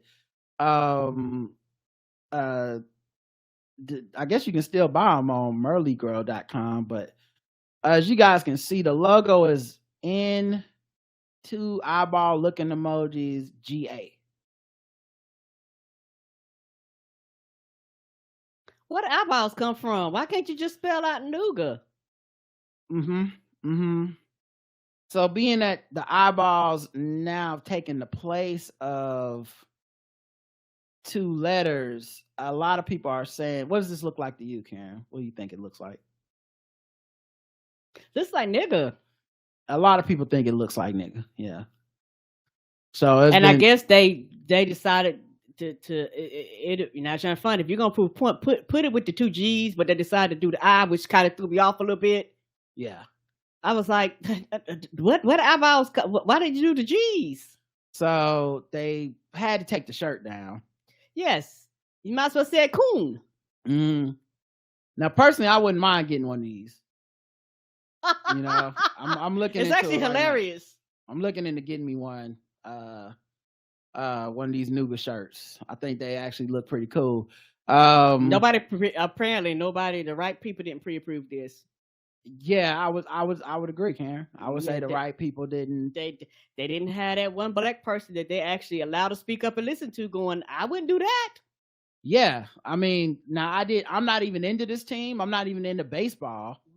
I've been through Chattanooga. That's about the closest I've been to the Noogas. But I could be convinced with these new Nooga shirts. I mean, I'm keep in mind down to clown with the Noogas.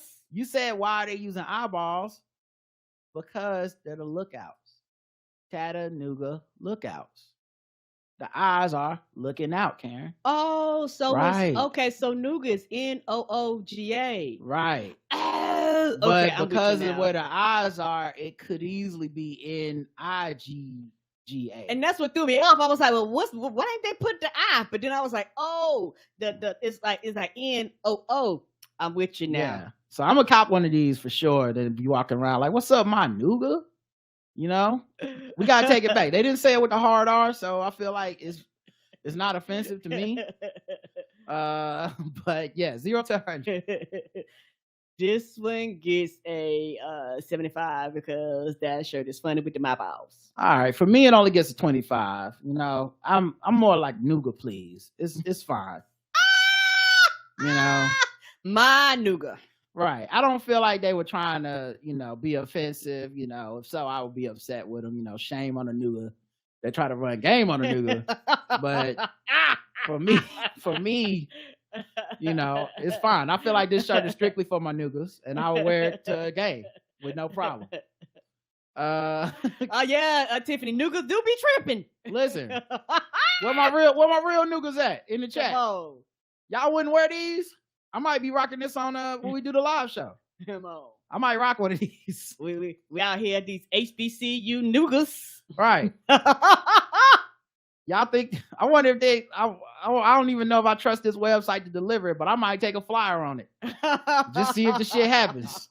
What do they call Juneteenth? Nooga Day? Karen's just saying racist stuff now that don't even have the phrase nigga in this. Nope. I don't even think you understand the jokes I'm making. Oh, my bad. Like you just saying stuff. I jumped the ship. I'm sorry, y'all. Yeah. Get it together over there. All right, let's get to some let's move to the next article, my Nooga. let's move to something else. You know what? Let's do some Guess the Race. It's been a while since we did Guess the Race. What time is it?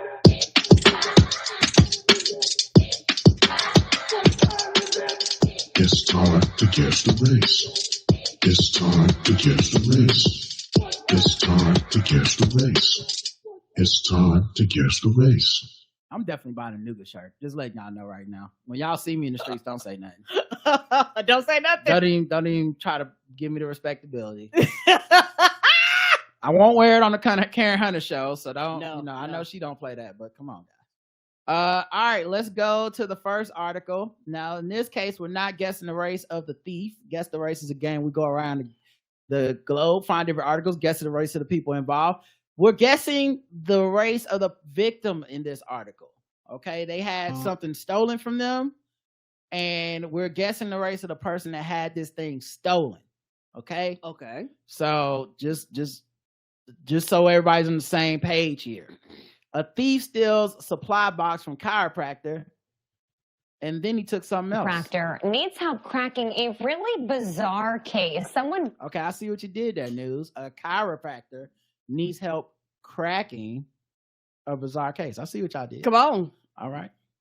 Broke into his office and stole a box of supplies. But as NBC2's Madison Adams found out, the thief also took something that will make your mouth water.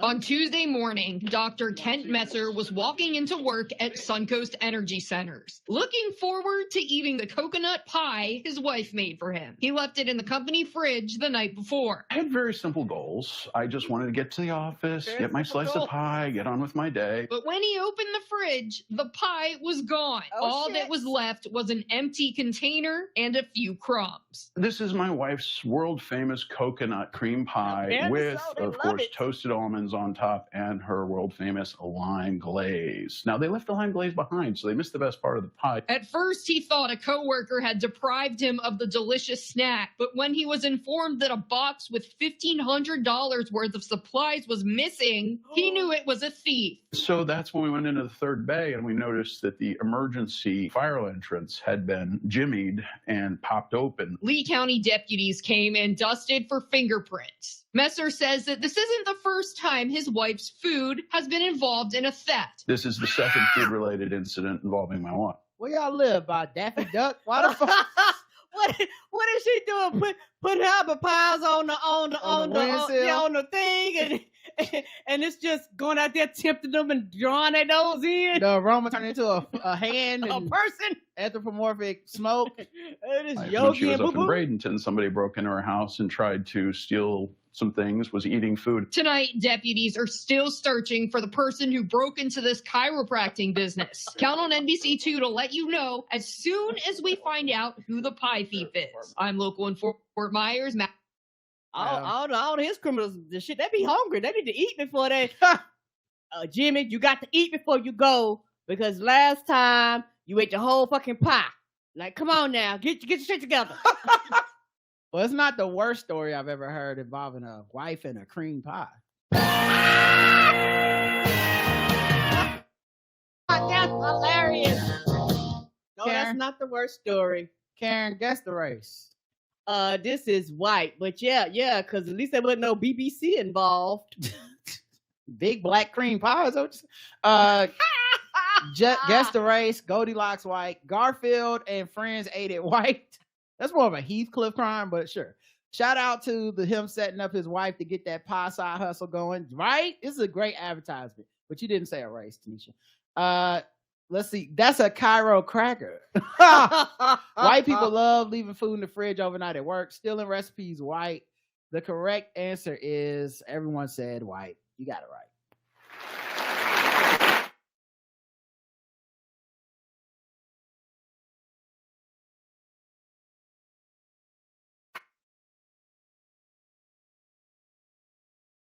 Pull up his picture a second. Give me a second to find it in the article, but I never thought leaving food overnight in the company fridge was a white thing, but damn, you might be onto something. I've never left nothing in the fridge at work overnight. That's everything, because you know why? Because niggas don't never know if they're gonna have a job in the next day. So look, we made it through this day. Let's not count our chickens before they hatch, our eggs before they hatch. We just I go home and take everything that belonged to me with me. And if everything worked tomorrow, we come back with the key card. Come on, as long as it don't get denied. And on top of that, I know when I was going to work, I even paid extra money for one of them insulated ones. So, because I drink milk and shit cold. Pay extra money for insulated what? Lunchbox. Like, you know how you can get lunchboxes. Okay, but because I was like, I'm not putting shit in the refrigerator. Right. So that's a whole nother level. I didn't even think about it, but damn, you might be onto something. White people might be the ones that do that. Because we was like, anybody still, niggas be like, I wish a motherfucker would. They was like, I'll fight every bitch in here. They take my food. Roll up there like it's Wells Fargo and my direct deposit ain't come through. Right, ready to fuck everybody up. All right, let's go to the next one. Bandages after a snake falls from the sky onto her arm and a hawk comes chasing after it. Just started praying out, Jesus help me, please, Jesus help me. Honestly, yes, I would be yelling out, Jesus help me, please, Jesus help me as well. So if an ad is playing out, but basically a hawk was carrying a snake. The snake fell out of the air. Thank you for joining us this evening. I'm Bill Barajas. Well, they'll explain it. That woman actually crediting the hawk with saving her life, even though it injured her in the process. It happened at Peggy Jones's home near Silsbee, north of Beaumont. It's an interview you'll see only on 2. The woman spoke with KPRC2's Corley Peel. Corley? Peggy Jones says she hasn't been able to sleep much since the snake and hawk attacked her. Luckily, she didn't receive an infection or serious injuries, but she says this will scar her for life. I bet it will. The wrap around Peggy Jones' arm covers the scars after a snake and hawk attacked her in her backyard. I was mowing on our property, and just out of the sky, out of the clear blue, a snake fell onto my arm. She says the snake held on tight. I began to sling the snake off of my arm, and he wrapped around my arm and just held on tighter. Kept striking in my face. He was striking my glasses. The snake wouldn't back down. Just started praying out, Jesus help me, please, Jesus help me. Joan. The snake was probably thinking, Jesus help me too. Woo. It's like I got attacked by a hawk, fell hundreds of feet in the air possibly, fell onto the arm of this lady who's screaming and shaking me around. The snake probably like, Jesus help me too. Jesus help me. And you know what? Shout out to the glasses, because The snake was striking the glass. The snake was like, I want to get her eyes. Wait a minute, what's this fucking clear thing in front of her eyes? She was too vain. She wouldn't have eyes right now. Right? Jones got another surprise. A hawk came down. He grabbed the snake and tried to take the snake off, but he didn't have a good grip. The hawk kept coming down. He came down about 4 times. He finally got the snake and took off with the snake. And I looked down and I was covered in blood. My arm was pretty tore up. Jones' husband rushed her to the hospital. I had venom all over my right eye lens of my glasses. Even the doctors had a hard time believing her story. So it was a poisonous snake. So she got luck. She literally lucked out with them glasses. Man, shout out to them glasses. Like a snake venom to the eye, probably not good. Yeah, you probably lose your sight or some shit. Something. I think they kind of thought I might have been on drugs because they asked my daughter or my husband what kind of drugs I was taking, but it was definitely no drug. She believes the hawk is the reason her life was spared. And I think that was God's way of letting me live. And because I couldn't figure out a way, the snake was not letting go of my arm. I just feel thankful that I'm alive. Jones says it's unclear what kind of snake attacked her, and it's unclear where the... That's interesting. I guess she thought God so why wasn't God the part where the hawk dropped the snake on you either? He was just the part where the hawk saved you from the snake. That's some real Job ass. That's some Job Jesus. Okay. So you had a bad day. That's some motherfucking the dude that I need to kill his son. I'll just fucking with you, dog. That's Lot's Jesus. Okay, that's some Old Testament God. Sending a poisonous snake and being like, don't worry, I'm gonna send a hawk to fuck your arm up, but he's gonna save you. You welcome. Listen, religion is strong. I don't know that I would have seen it that way. I think it's like, it might be somebody else, but yeah. The one that was, I don't know if it's Isaiah. I forget who was supposed to kill his son. But one of them, God was like, kill your son. I was fucking with you, dog. You was gonna do it. You was gonna do it. You was gonna do it. You had the knife in it, boy. You crazy. That was God on that one. So it's funny that she was like, yeah, that wasn't nothing but the Lord. I don't know that I would have started praise dancing. I don't know if the hawk would have saved me from the snake, if I would have been like, oh yes, amen.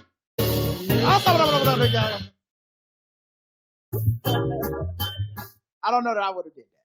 I don't know. I would have probably been like, what the fuck? It all was the devil. I don't know. But Karen, guess the race. White. Karen's going white. Let's check the chat room, see what they believe. And then we're talking about the woman. Jesus, shout out to her glasses, the real MVP. Don't got nobody said. That's science. That's science, though. That's not Jesus. Okay.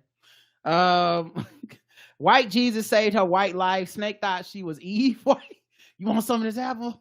That's how she knew the hawk was God. I thought she was Eve. The snake was like, have some of this apple. Take all your clothes off. Put your clothes on.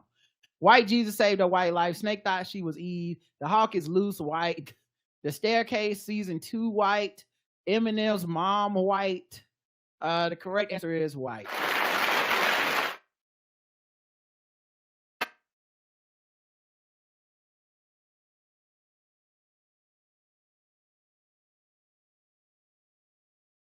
That's her arm wrapped up. They do have graphic pictures of her arm. I'm not going to pull them up and show y'all because I think it's a little gross. Her arm was probably fucked up. Her arm? Yes, from the clock. Because all right, you know what? I'm going to show y'all. If you can't handle it, turn away for 3 seconds. But this is what her arm looked like. It was messed up, everybody. Yeah, from the claws. Yeah, and it came down 4 times, so I can't imagine. And it probably clawed her every time it came down. And hawks got deep claws. And they long, too, because, they've been known to, like, hook fish and shit and pick up animals and the worst part, she didn't even get superpowers from a snake or a hawk. She just a normal person. She could have been Snake Hawk Woman. Yeah, that shit don't work in Marvel movies. All right, Karen is now 2 for 2. Yay! So, that means go to the bonus version. Thought the bitch was white! I ain't racist. How can I be racist about anybody or anything in my life? How can I? Call them niggas. Just call them niggas. It's time to get the race. Gold chain, Eric fried, chicken, biscuit, eating, monkey, eat, baboon, big dime, fast running, high jumping, spear chucking, 360-degree basketball. A hole-in-one leads to manslaughter arrest of Florida man who continuously punched an 87-year-old. What? Exactly. What did the 87-year-old do? I'm with you, Karen. A Florida man who previously hit a hole-in-one at a Florida country club ran out of luck when he was arrested for manslaughter following the June 28th incident. So did he kill the lady? Lady? I don't, what the 87-year-old? It just says 87-year-old. Okay, I assumed it was a lady. I'm sorry. I don't know why I thought you said lady. My bad. That's very interesting.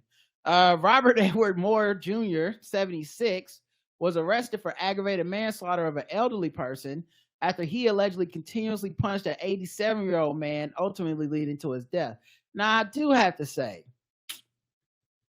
76 beating up 87 feels kind of like they're in the same boxing class. Like the same weight class, right? Like if I'm 76 and I beat up an 87-year-old, that's just a fight. That's not me beating up an elderly person. That's like we saying all elderly. If he beat me up, that's like charging him with beating up an elderly person. Like we just old people fighting. Just charge me with beating a person up. The charge stems from a car accident. The 88-year-old Dean William Zook hit what Moore believed to be his car in the parking lot. Okay, now I'm confused already. Believed to be his car, or was it his car? Was it his car or not? Did you beat him up over somebody's car that looked like yours? When asked to exchange insurance information, Moore allegedly punched Zook in the jaw with a closed fist, pushing him backwards. Oh, shit. So, okay. So, Zook hit Moore's car. Moore is the guy who's being charged, right? So, the 76-year-old Moore, instead of exchanging information, punched the guy because he was just mad he hit his car. Even though exchanging information is the first step in you're going to help fix the damage to my car. You're going to help fix it, right? He was doing the right thing. He didn't drive off. Moore continued to punch Zook, who attempted to put his hands up as he was struck multiple times. After the incident, Moore realized the car that was hit didn't belong to him. What? So you going to jail and getting charged for beating that's you know what? Good. I'm glad you got charged for beating up an elderly person then. I wish it was murder now. He left in search of his actual car. So he beat a man to death and then was like, hold up. Did I park? I didn't park here. He was like, boop, boop, boop, boop. Damn. I'm 5 cars over. My bad. My bad. That's on me. That's on me. I should have did this before I came out. Something told me not to buy a blue Honda Accord. Everybody drive blue Honda Accord. Right? Next time I make sure to have one with a stripe. After the incident, deputies attempted to make contact with him because Zook spoke with deputies following the incident, but began to slur his words and stumble. Before the ambulance was called, he was bleeding from the brain. He died July 16th. Oh! After the incident, deputies attempted to make contact with an unknown subject inside the restaurant, but was met with negative results. Video surveillance of the restaurant showed Moore walking out of the restaurant with a to-go order at 6:35 p.m. before entering the establishment again at 6:42 p.m., 1 minute after the parking lot altercation.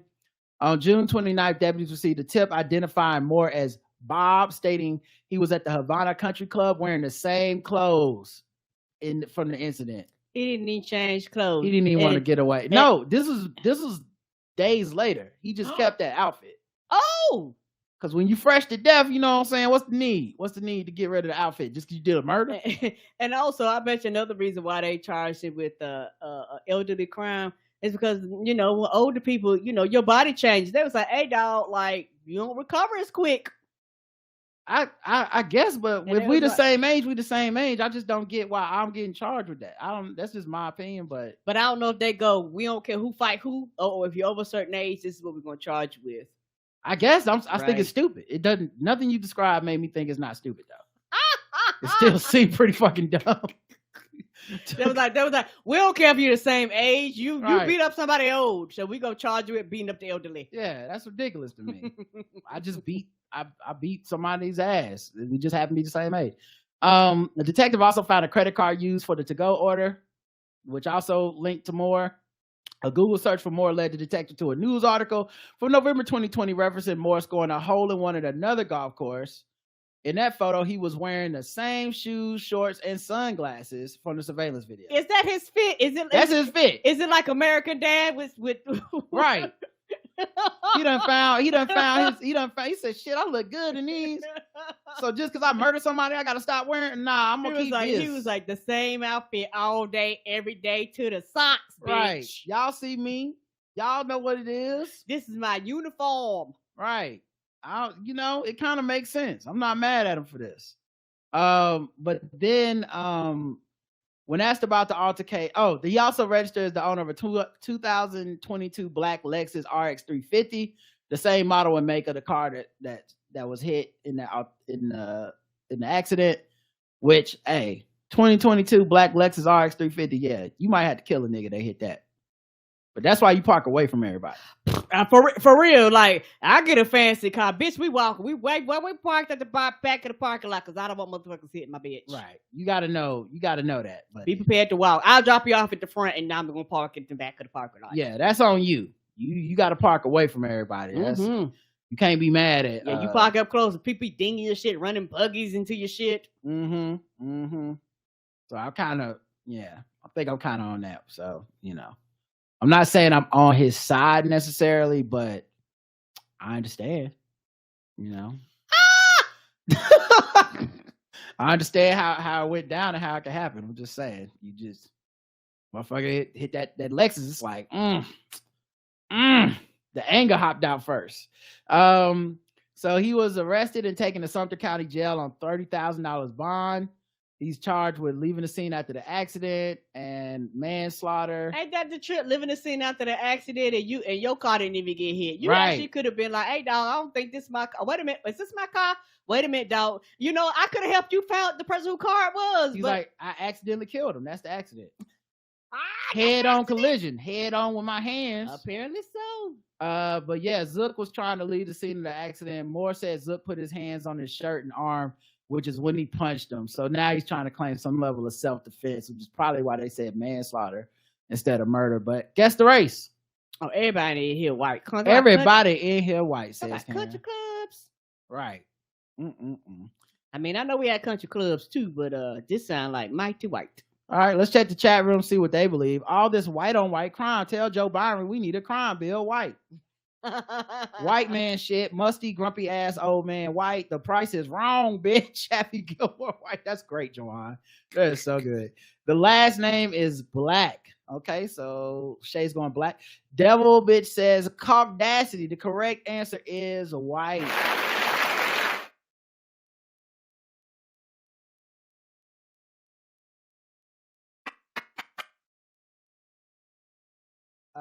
One person missed it.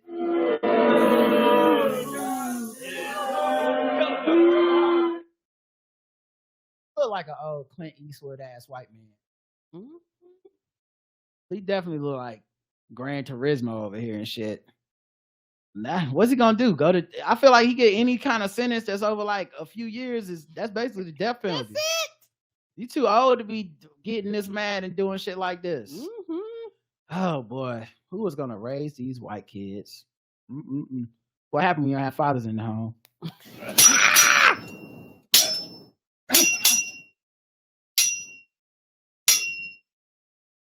What about the kids in Chattanooga? Chattanoogas? Yep.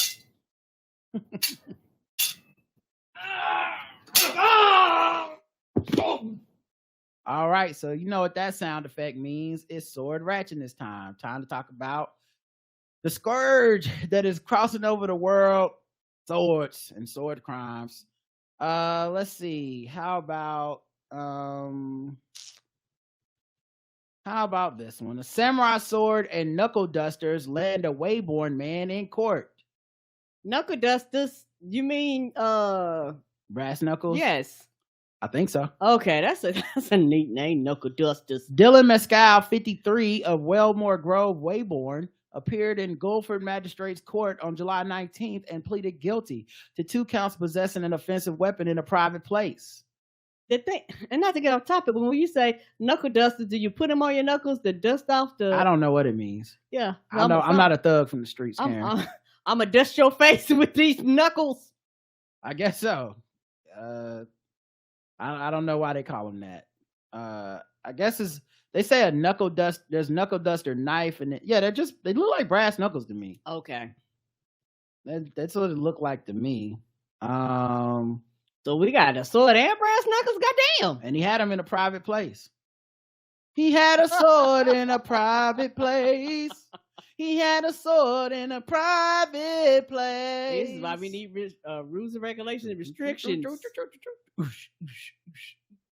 Dylan Mescal, pleaded to okay. He was fined £80 for each offense and told to pay £85 of court costs and £64 surcharge.